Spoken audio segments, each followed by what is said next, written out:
Class is now in session. Rob Braun is our guest today. He's a professor of public health at Otterbein University, and he talks about what it's like teaching the next generation of public health workers and how things have changed in the last few years. Also, he created a public health board game, so we have to chat about that.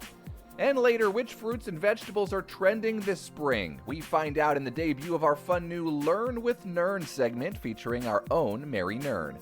That's all coming up on Health is Real.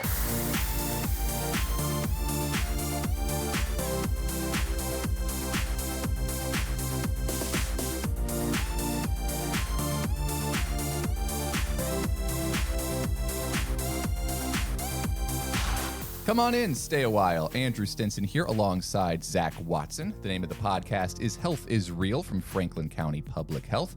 Coming to you from Memorial Hall, downtown Columbus, Ohio. Zach Watson, how's it going today? I'm feeling scholarly, Andrew. Educated, one might say. I'm feeling book smart for some reason today. Maybe it's because we have a distinguished guest. We do have a distinguished guest. Rob Braun is here, professor of public health education at Otterbein University. Rob, how's it going today? It's going pretty good. Thank you for having me. It's great that you're here. You know what? I want to know a little bit more about you. How did you get where you are now? Why did you choose to go into the public health field? Okay, do you want the long version or the short version? We like to start from birth, and we end with today. Okay. So I was born on, let's see. So I was in my undergrad. I was working on an allied health degree in respiratory therapy. So I ended up graduating way back when with a Bachelor of Science in Allied Health and worked in respiratory care up in Cleveland for about 6 years.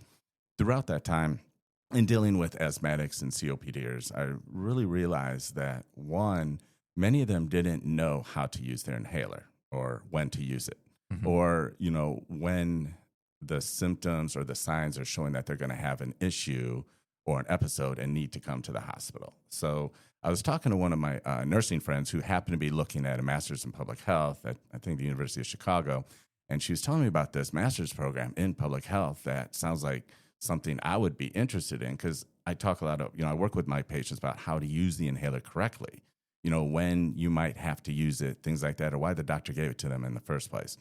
And she said, you like education, you should look at maybe public health, a master's of public health, and specifically like a health education, health promotion track.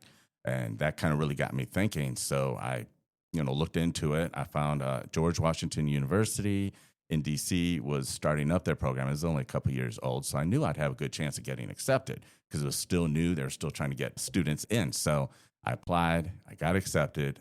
So I got married in February 2020. April of 2020, in the beginning, I found out that I got accepted to the program. At the end of April, we moved. So we got married, moved 2 months later, and then moved right into my in-laws' house because we had nowhere else to stay at the time. So we lived there for a while I started my graduate studies at George Washington. So 2 years later, I got my master's of public health. The track was health promotion, disease prevention. And that was an old school track. Now they call it health education or health promotion or something similar. So they kind of changed the verbiage a little bit. So I got a job using my MPH in health education at a nursing home, being a director of education for a couple of years. And there was an opportunity at Anne Arundel Community College to teach a introductory individual health education course. So I was like, I like to teach. I've always liked to teach. Yeah. Let me see if I can do that. So I emailed and I applied for that position and I got it. And it turns out my first time teaching at a community college, they gave me 2 classes right away. So I thought I was only getting one. So I was like, okay, cool, extra money. But I really found that my joy is with teaching and working with students. So I really like that. And then my wife ended up getting accepted to law school at the University of Toledo. We had a baby. Things happened. We ended up moving to the University or Toledo, Ohio, and I saw that they needed adjunct faculty there as well. So I was like, well, I have a little bit of teaching experience at the community college. Maybe I could teach an introductory course while I'm working in respiratory, and my wife's going to law school. So I applied for that position, and then they said, well, hey, we have a PhD in health education we think you would be a good fit for after looking at your resume, your master's degree, et cetera. Why don't you come on in and talk to our director? So I did. Didn't really think anything of it. I was like, yeah, sure, I'll talk, see what's going on. Next thing I know, I'm applying to, he thought I'd be a good fit and I should apply to the doctoral program at University of Toledo, and I did. I know most of my teachers in middle school and high school would be surprised that they found out I was earning a PhD, but I did, and graduated in 2011. And then I found my real first job at the Otterbein University.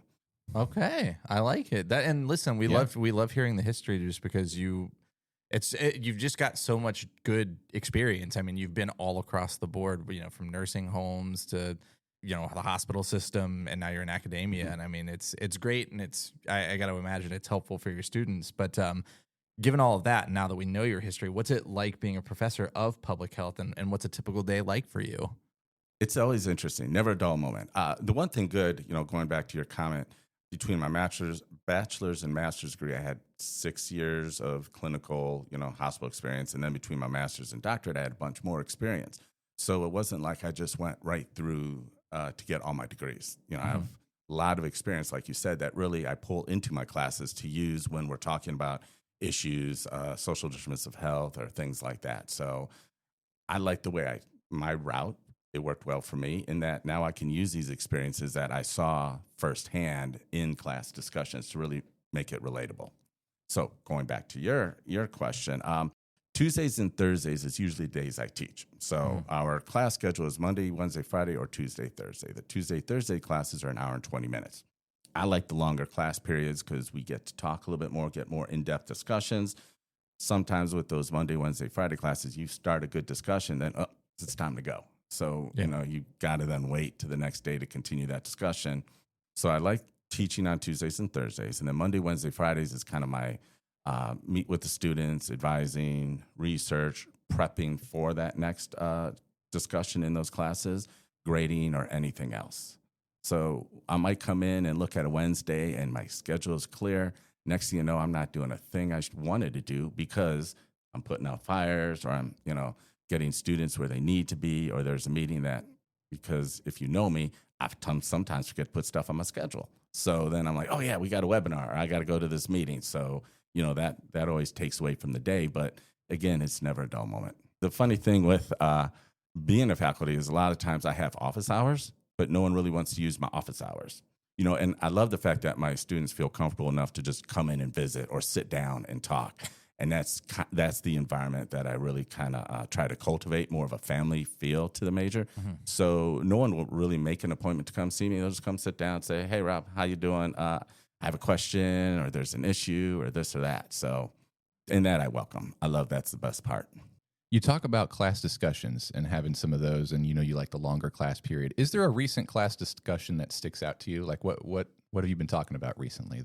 Some of the issues going on with the government and the changes at the federal level, specifically in HHS, CDC, and all of those issues. So we talk about it, how's that going to impact our field? The fact that they changed us so that we aren't professionals anymore. That, us, nursing, and a lot of other professions are now not considered that. So we have those discussions. And, my students are really, they feel comfortable enough that they're very open, and we talk, and we have some really good discussions about those issues. My big area is health equity, eliminating health disparities. So we have a lot of those discussions within our class time as well. Sure. Now, I would imagine in public health education, things are changing a lot. Well, how would you say things have changed since you started in public health education? I think one thing is the technology. Right? Just how we can reach out to individuals or communities, how me as a professor and an educator teach my students. So the technology has changed. The data has also changed. And it's good because we see decreases, especially when we talk about health disparities. Sometimes we do see those decreases, although they're not equal across the board. There's not that equity, but I do see the numbers changing. One of the issues, though, now is with the federal government not releasing all the data or not, showing a lot of the data that we need to see to look at trends, that could be problematic moving forward. Yeah. And, going along with that question, did the pandemic change things in public health education for you all? Or what changes did you notice with, that? Because that was sort of a big thing for not only work. We always talk about, there was work from home and remote work, that sort of thing, but it had to have changed education drastically. Yeah, it really did. Because before that, there were some teachers that were teaching what we would call asynchronously. So you take a class, everything's online, preloaded, or the professor loads it as the semester goes. And their due dates, things become available. They read the assignments, watch the videos, whatever it might be, interact with their other students, submit an assignment. So after the pandemic, that really became, or during the pandemic, that was our main way of teaching for a while. Now, the good thing for a lot of professors, but at Otterbein, we kept our doors open. So while we were face to face, we still had to wear masks. We had to do the social distancing. So my day for a teaching day would look, so Tuesday, Thursday class.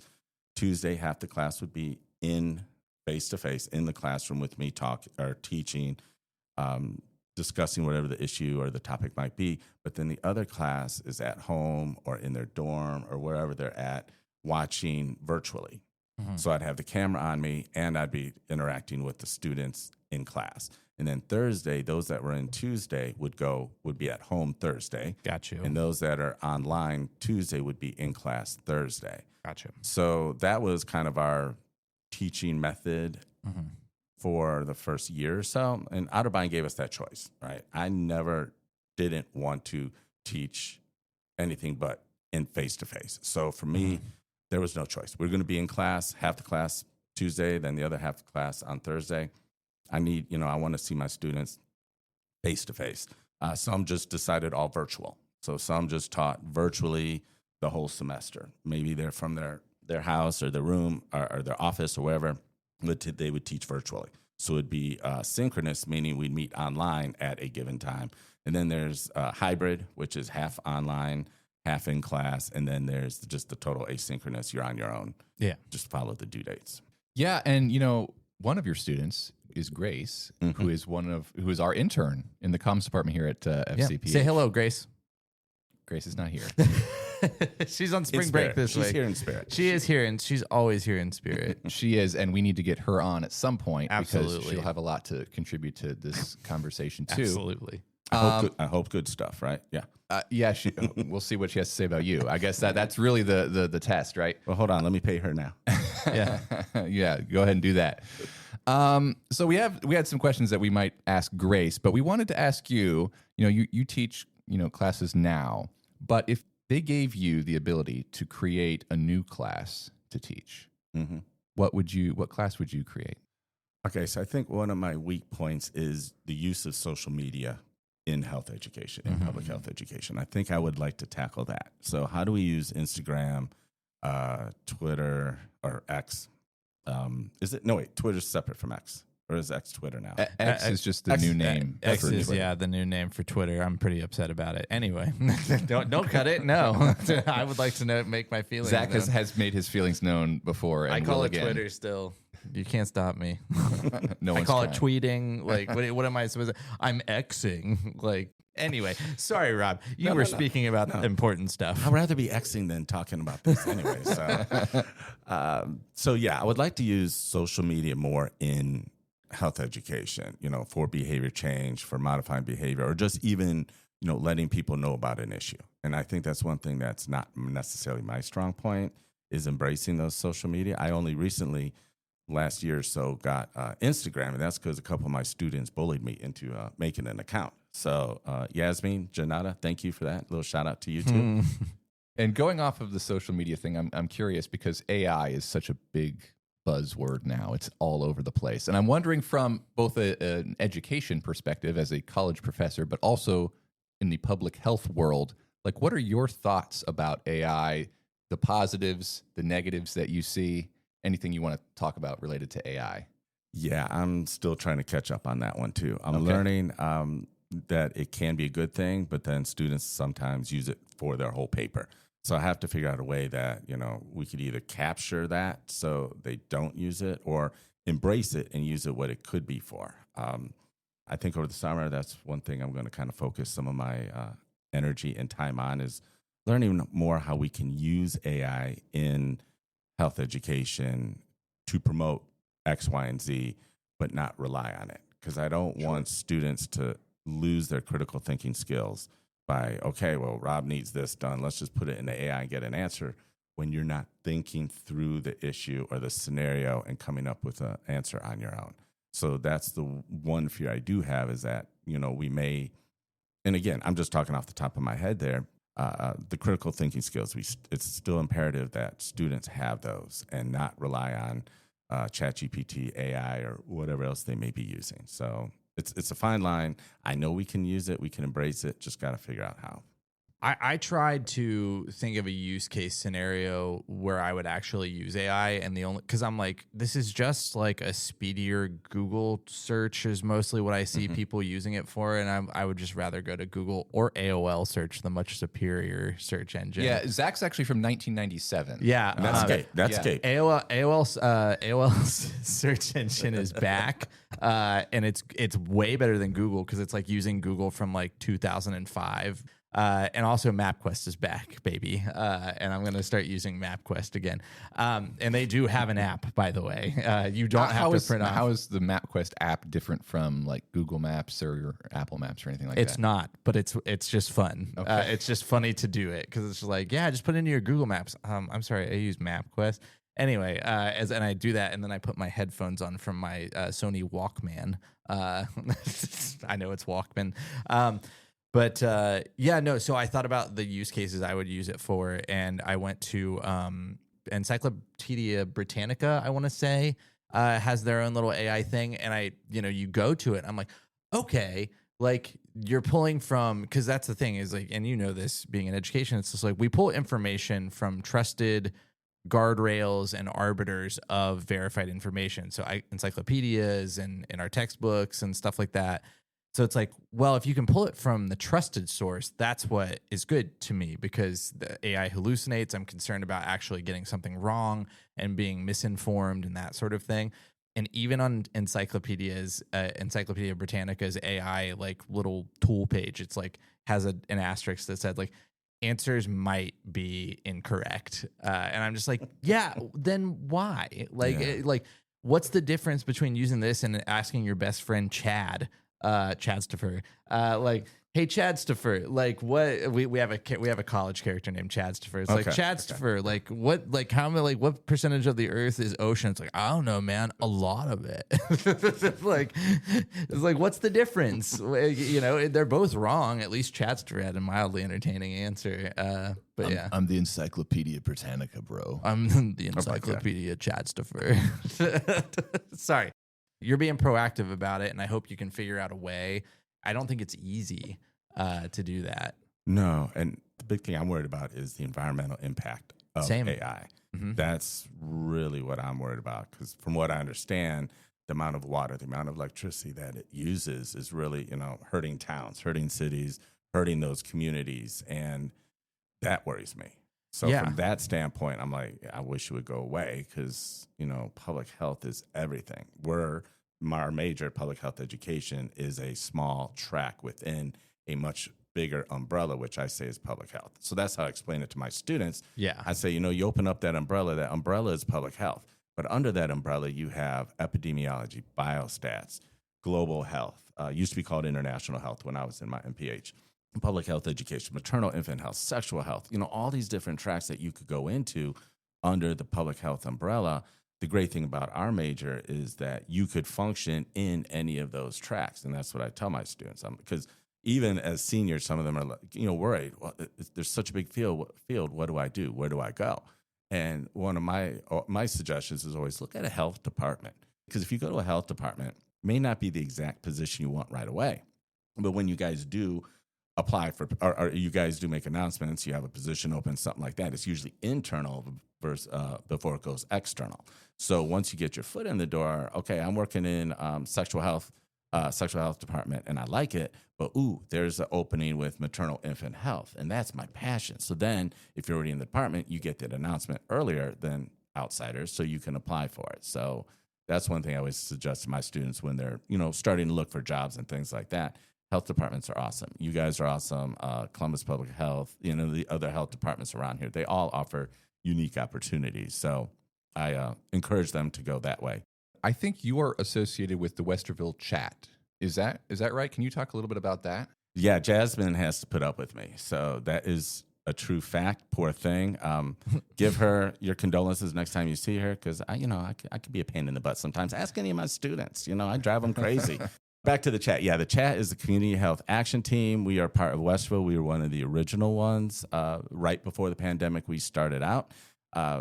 There's been some changes since then, but I think, with Jasmine at the helm, we're going in the right directions. I'm excited to see what happens.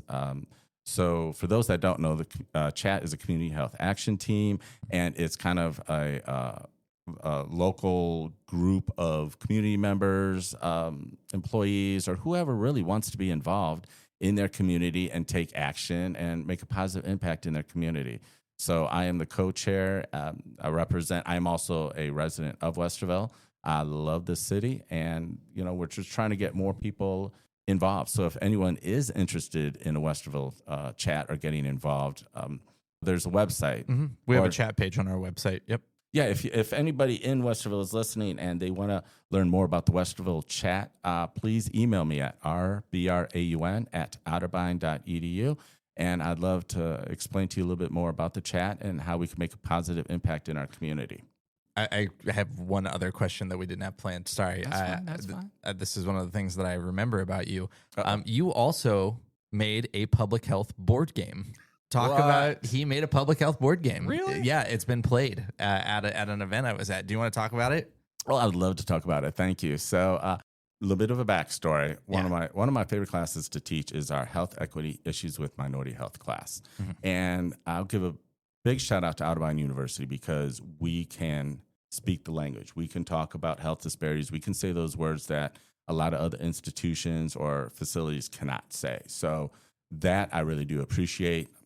And so about our board game, I've taught this class, it's a semester-long class for 12, 13 years now, and it's based on a lot of articles, discussions, et cetera. So how do we teach about health disparities, health equity, and social determinants of health, not in a 15-week example, or not in a 15-week semester?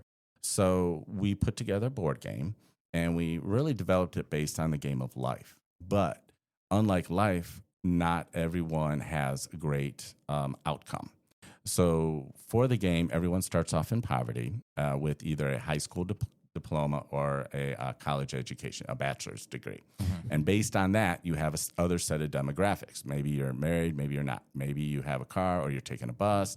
You may or may not have health insurance, and either you rent or own. So you start off with a salary. Based on all those demographics I mentioned, we subtract that from your salary. You have a net income that you get every year. So the game itself is based on like a year time frame. So as you go through and play the game.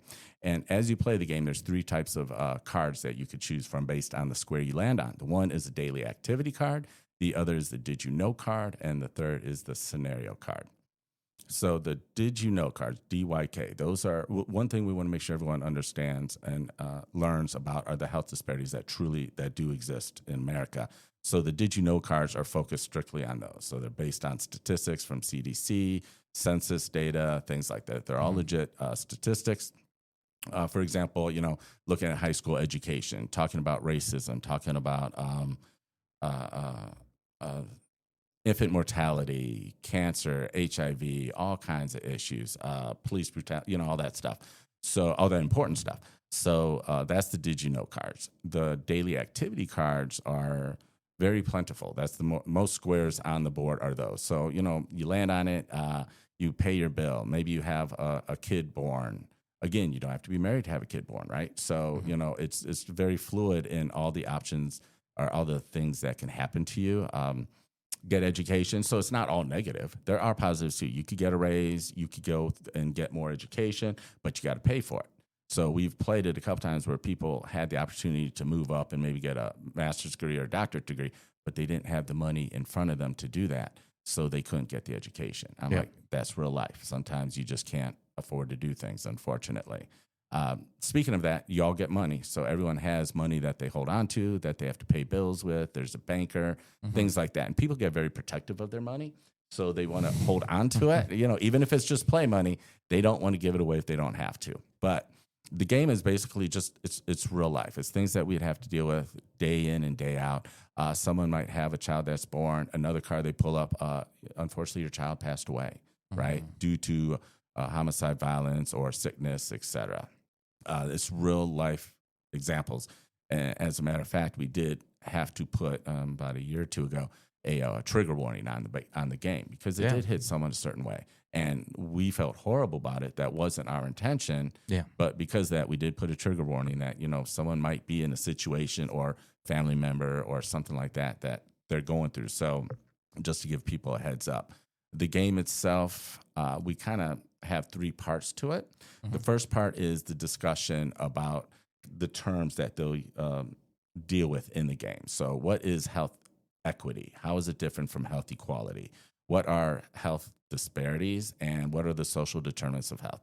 So we talk about all of those, give some examples, get everyone kind of understanding what they're going to face in this game. Then you play the game for about an hour, hour and a half, and then you come back for a debrief session.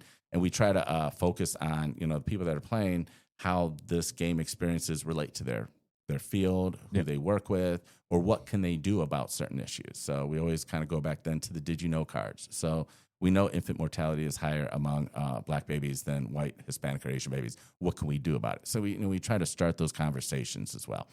Did you play the game when we... I was you there. were taking pictures, right? My role that day was to take Smart. photos, but we did take photos of you guys with the board games, and we took pictures of people playing. So it looked like I think, and if I remember the day correctly, a lot of people found it to be a sort of interesting and rewarding thought experiment, and also just sort of like thoughts and feelings and sussing all of that out and everything. So I remember the board game experience being a positive experience from my memory, at least. Well, thank you very much. Yeah, it's something that we could run for individuals. People could buy the game. We're trying to get the game out there.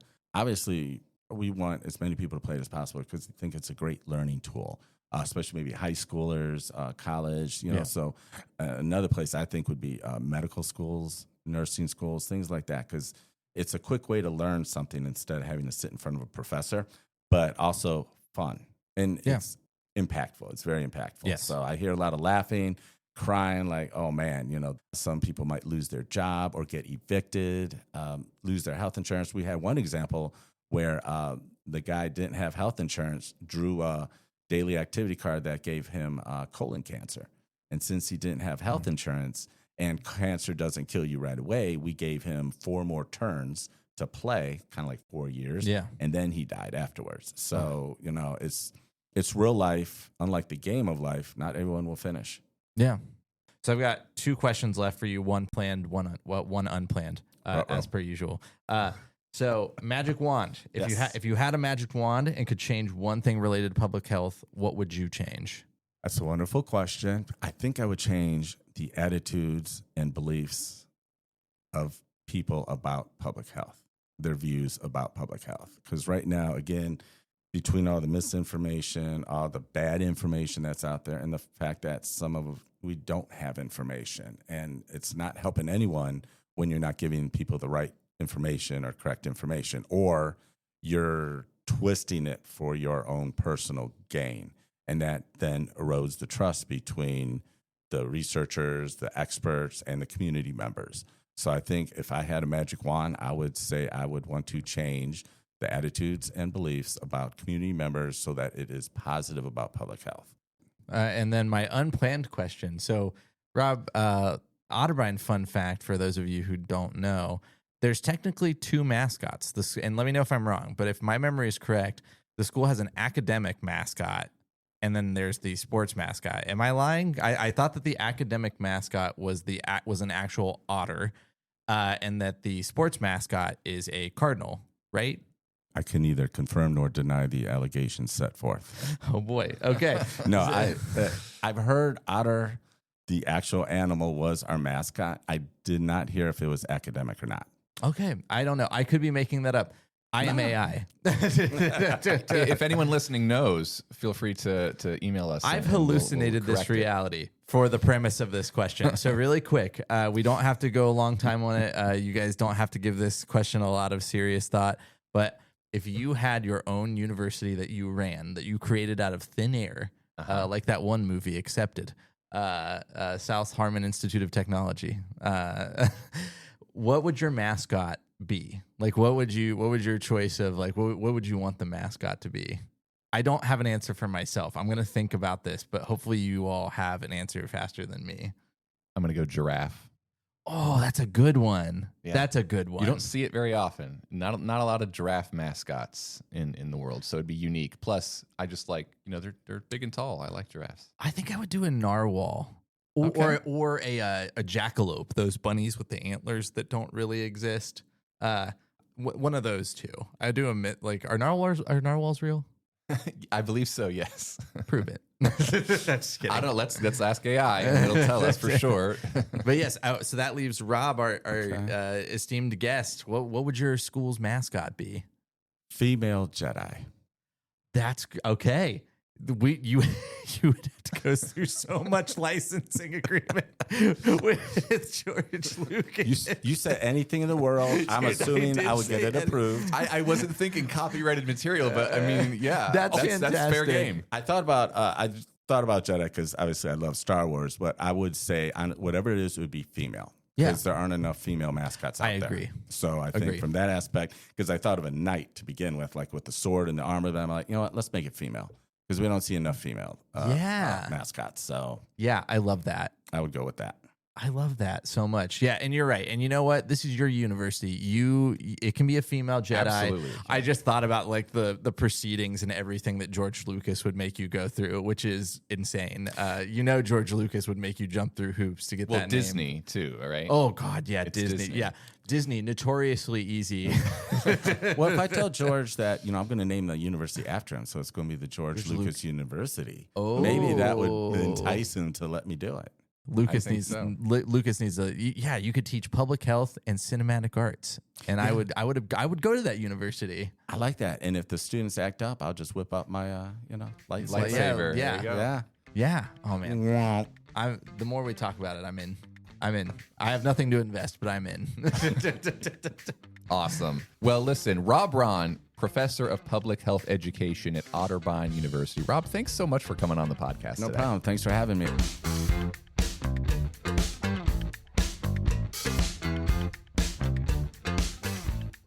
And now a fun new segment we're calling Learn with Nern, featuring our own healthy food expert, Mary Nern.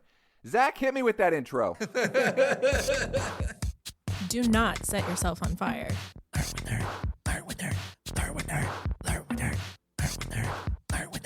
Put the sharp object down. How to use a map. Learn with Nerd. How to build a rocket. Absolutely not. How to get rich quick. Learn with Nerd. Avoiding cults. Really? And don't get sick. Learn with Nerd. How to build a table out of wood. Which restaurants are real good? No. Learn with Nerd. You gotta learn with Nerd. Learn with Nerd. Learn with Nerd. Learn with Nerd. This is why your dad's disappointed in you. Learn with Nerd. Learn with Nerd. Learn with Nerd. Learn with Nerd. Why would you do that? Learn with Nerd. Mary, welcome. Thank you. Great. Well, everybody, as Andrew said, this is one of our newest segments, Learn with Nern, where we have our resident healthy food expert and life expert, Mary Nern, on to answer questions from us, questions from people who write in, and questions from the universe, probably. We're all going to learn. We're all going to learn with Nern. And I will never tire of saying it. I love the intro, by the way. Don't you just love that? Yeah, I love. Yeah, the intro slaps. We should submit it up for it should go win on the an radio. award. It should win an award. It should, yeah, a local Emmy if nothing else. Absolutely. So Mary, we wanted to start off. We want to start in your sort of work focus area. So, what's a healthy recipe that you enjoy during this time of year? A lot of my recipes center around the food that's in season. Mm-hmm. Which is hard in Ohio in the winter. But I really like to just throw whatever veggies I have in a pan, roast them, add some veggie broth, and make a soup. It's super easy. It's very hands-off. It's super easy. Oh, super easy.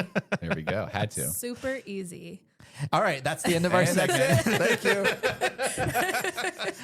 No, so wait. So that sounds awesome. First of all, what kind of vegetables are you cutting up in there? I will, as soon as the weather turns cold in the fall, I like to do whatever, bell peppers, tomatoes, like a whole head of garlic, Oh yeah, this is great. onions, and then like some rosemary, basil, whatever spices, and a little bit of olive oil, salt, pepper.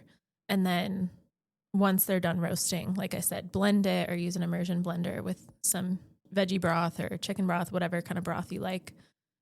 Throw some milk in there, cream, whatever you like.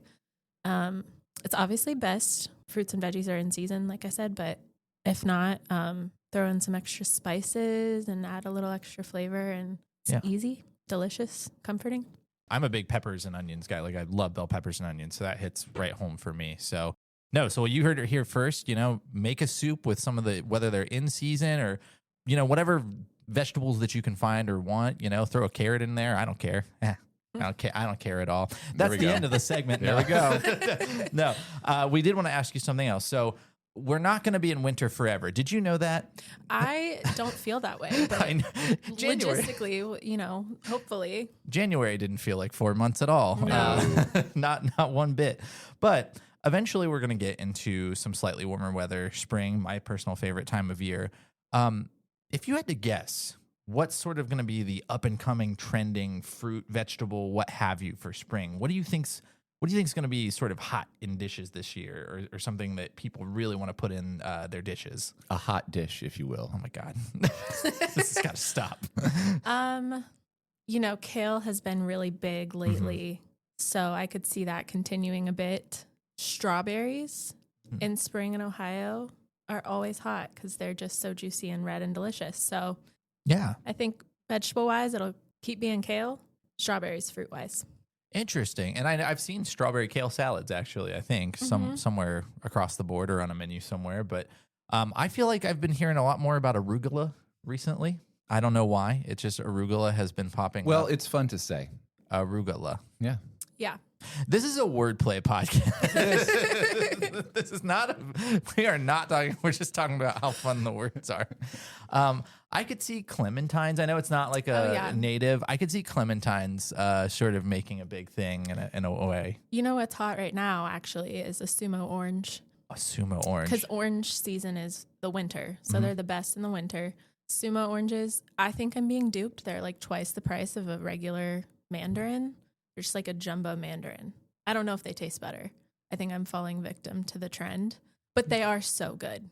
Yeah. So a sumo orange is hot right now, in my opinion. Are they interesting? What's the flavor? I've never had one. What's the flavor profile? Are they like a little bit sweeter or a little bit tangier? Okay. They're like a giant mandarin. They have like a big knob on them, like where you pick it from the tree. I don't know the anatomical word for that, but you eat it like a mandarin. So you peel it and just like peel the slices off, and they're sweeter and juicier. Like just so good. But I don't know if they're better than a good bag of cuties either, So yeah. Well, now I want to try. Yeah. Well, get the wallet out because they are pricey. It's like $6 for a bag of 4. Ugh. But they're so good. Well, I would like to be duped also. So I'm going to go and do that this week for sure. Wait, what is you're typing in here right now? Oh, I'm just coming up with more ideas. Oh, okay. These are so crazy. So next up, these are very important. Insane. So Mary, the world really wants to know. If animals could talk, which one would be the rudest? Oh, such a good question. I feel like cats, low key. Because they're kind of just rude in general anyways, right? Yes, body language wise. But also the first thing that came to mind was a walrus, and I don't know why. Like, I feel like they just don't want you in their space. Yeah. And they have a look about them. I was going to say, like, possums are quite... Oh, yeah, they'll hiss at you. Yeah, they hiss. They seem like they've got something wrong. I mean, I would say geese. Oh. Geese. Yeah, that's a good one, too. Geese. What about you, Zach? You got a question for Mary? Wild. You don't have to use ones on the scratch pad. You can come up with your own if you want to. No, I'm going to use it off the scratch pad because this is crazy. So is this television related really quick? Sorry to make you have to edit this. Television. No, this is a podcast. It's audio only format, Zach. I want to leave this podcast so bad every day. It's so taxing.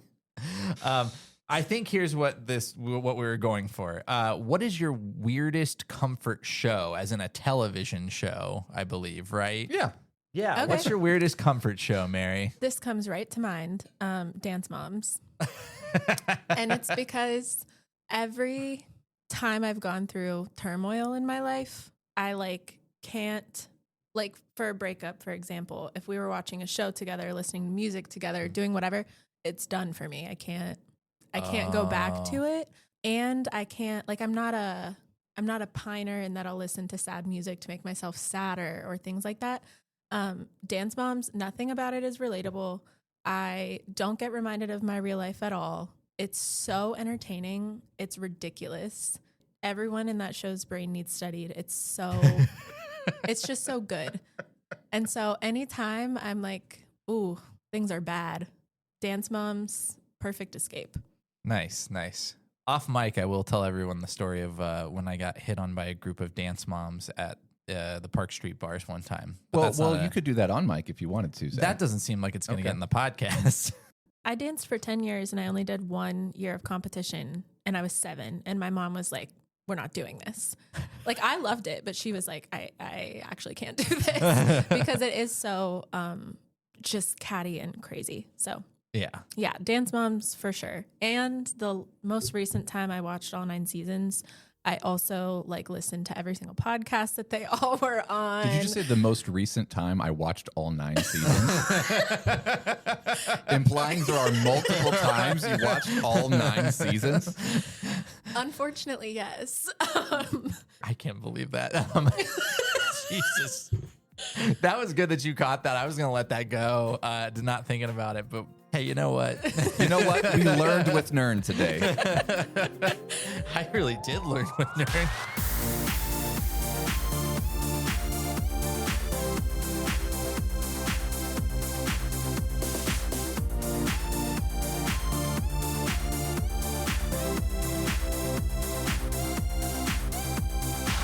Thank you for listening to the Health is Real podcast from Franklin County Public Health. We want to hear from you. Email us your thoughts at fcph@franklincountyohio.gov, and we might respond on a future episode of Health is Real. And also be sure to follow FCPH on all social media platforms for the latest updates.